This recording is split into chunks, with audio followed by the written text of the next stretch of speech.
자, 이제 B와 B에 위치한 다윗의 용사들에 대한 이야기를 하고자 합니다. 다윗의 용사들에 대한 언급에서 우리는 몇 가지 흥미로운 학자들의 주장을 볼 수가 있습니다. 다윗의 용사들의 이름을 언급하는 것을 읽다 보면 눈에 띄는 이름이 하나 보입니다. 바로 우리아입니다. 다윗의 용사들 목록 맨 마지막에 우리아의 이름이 나오는데요. 이거 왜 이러는 걸까요? 우리아는 다윗 측 입장에서 보면 불편한 그런 존재 아닙니까? 언급하기에 꺼려지는 그런 이름, 그 우리아의 이름을 성경은 왜 말하고 있는 것일까요? 여기에 재미있는 주장들을 소개합니다. 첫 번째는 이게 일종의 암호라는 것입니다. 우리아 사건은 다윗의 교만함을 대표하는 사건입니다. 왕이 된 이 남자가 권력이 자신에게 있다고 착각하고 그 권력을 한없이 휘두른 사건, 그의 교만함의 모습이었습니다. 그런데 성경은 이 우리아의 이름을 다윗의 용사 목록 마지막에 언급하면서 뒤이어 나올 24장의 사건을 예고한다는 것입니다. 다윗의 교만으로 대표되는 사건이 우리아, 그의 이름을 말하며 24장에 나온 다윗의 인구조사 사건이 곧 그의 교만의 사건임을 미리 암시해주는 것이었다라는 거죠. 일종의 암호처럼 말입니다. 이런 주장도 있습니다. 우리아의 이름을 언급하는 것은 바로 다윗 왕자가 세워지는 데 있어서 우리아 같은 희생양들이 존재했었기 때문이라는 것을 비판적인 시각으로 알리기 위해서 저자가 기록했다는 것입니다. 대체 우리아는 다윗의 용사 목록에 왜 기록이 되어 있을까요? 성경이 그 이유를 말하지 않기에 그 정답을 우리는 그저 추론만 할 뿐입니다. 확실한 것은 다윗 왕국이 주일학교 어린이들이 좋아할 만한 밝은 동화 속의 왕국 이야기만은 아니라는 것입니다. 다윗 왕국에는 이 어두운 우리아 같은 사건이 분명히 존재했었다. 우리 이것을 잊으면 안 되겠습니다. 우리아의 언급이 뜬금없다면 요압을 언급하지 않은 것은 충격적입니다. 다윗 왕조가 세워지는 데 있어서 요압의 활약은 대단한 것이었습니다. 요압은 마치 다윗의 칼처럼 행동했습니다. 요압이 없었다면 다윗 왕국이 군사적으로 강력한 나라가 될 수 없었을 것입니다. 또한 요압은 다윗이 차마 자기 손으로 하지 못한 일을 대신 해주는 역할을 감당합니다. 바로 다윗의 이득을 위해서 말이죠. 요압이 다윗 왕국을 위해서 했던 일들 몇 가지만 생각해 봅시다.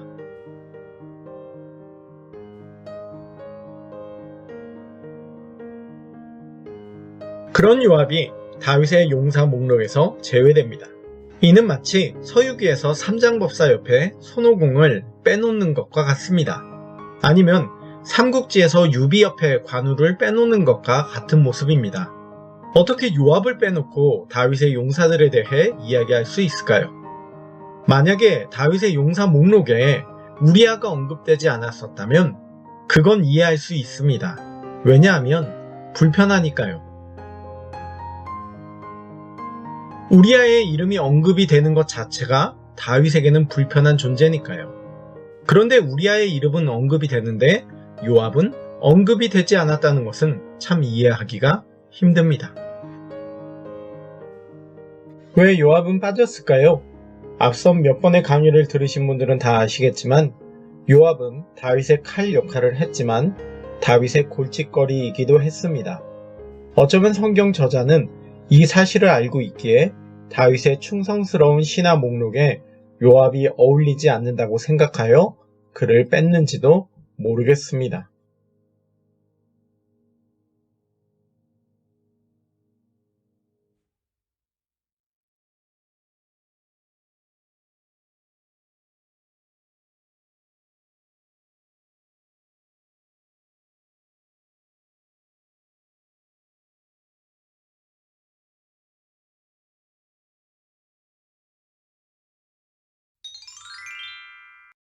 자, 그럼 이제 21장에서 24장의 핵심인 다윗의 노래들에 대해서 살펴보겠습니다.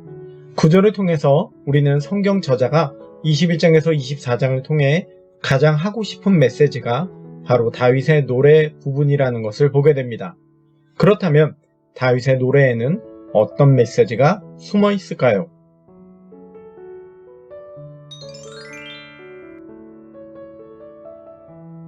다윗의 노래들은 결국 하나의 주제를 가지고 있습니다.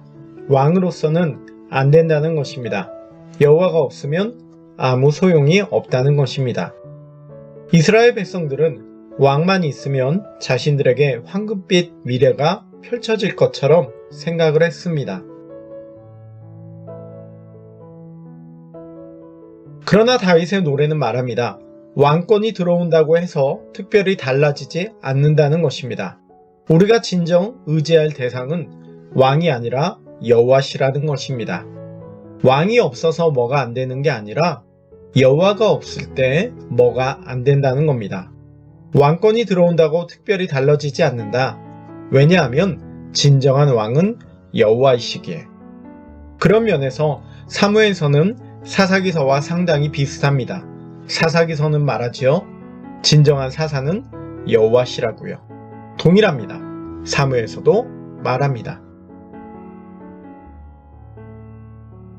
그럼 누군가는 이렇게 질문할 겁니다. 그럼 왕은 쓸모가 없나요? 왕이라는 제도는 필요가 없나요? 그건 아닙니다. 다윗의 노래는 왕에 대한 모델을 보여주기도 합니다. 그게 사무엘하 23장 1절에서 7절입니다. 이에 대한 부르거만의 의견을 참고해 봐야겠습니다. 첫 번째, 왕은 하나님께로부터 권력을 받은 자라는 것입니다. 하나님께서 높이 세우셨고 하나님께서 기름을 부으셨으며 여호와의 영에 의해 새로움을 받은 자. 다시 말하면 왕권은 인간적으로 우연히 생겨난 것이 아닌 하나님에 의해서 만들어졌다는 것을 말합니다. 두 번째, 그렇기 때문에 왕은 하나님의 뜻에 합당하게 정의를 행해야 한다는 것입니다.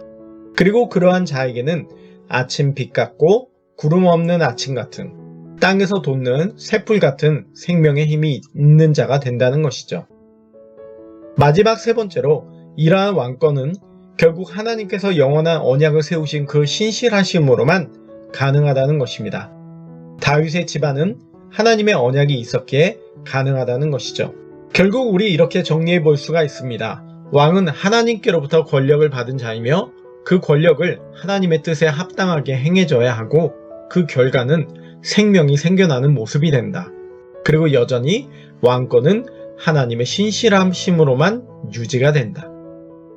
그리고 가장 완벽한 왕의 모델은 예수 그리스도가 되심을 볼 수가 있습니다. 월터 브루그만의 말을 인용하면 이렇습니다. 예수님은 권력을 받으시고 정의롭게 통치하시고 하나님의 지속적인 위임을 받으신다. 학자들은 다윗의 노래를 한나의 노래와 연결시켜 생각합니다. 이 둘은 공통점이 있습니다. 여호와께서는 낮추기도 하시고 높이기도 하신다. 특히 위치적으로도 그렇습니다.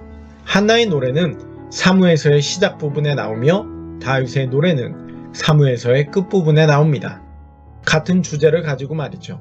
시종일관 사무엘서의 주제가가 울려 퍼지고 있습니다.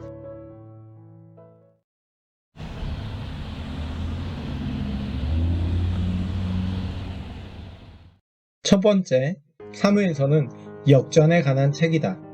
한나의 노래가 말하듯 여호와께서는 역전의 하나님이십니다.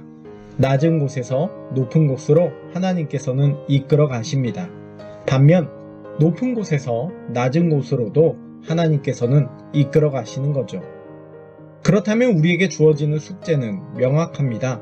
자신의 상황이 비천하다면 여호와를 바라봐야 합니다. 나를 높이실 분은 그분밖에 없기 때문입니다. 자신의 상황이 높은 곳에 있다면 교만하지 말고 여호와를 의지해야 합니다. 나를 낮추실 분은 그분밖에 없기 때문입니다. 두 번째, 왕이 아닌 여호와다. 앞서 언급한 부분입니다. 사무엘서는 시작부터 왕을 기다립니다. 그러나 결국 기다려야 하는 것은 왕이 아닌 여호와의 신실함이었습니다. 그리고 여호와의 신실함을 기다리는 자가 보여야 할 것은 예배자의 모습입니다. 한나는 그런 모습을 보여주었고 다윗도 그런 모습을 보여주었습니다. 큰 교회, 어떤 교육 프로그램, 목회자가 교회를 지키는 것이 아닙니다. 여호와께서 지키십니다. 부르구마는 이렇게 말합니다.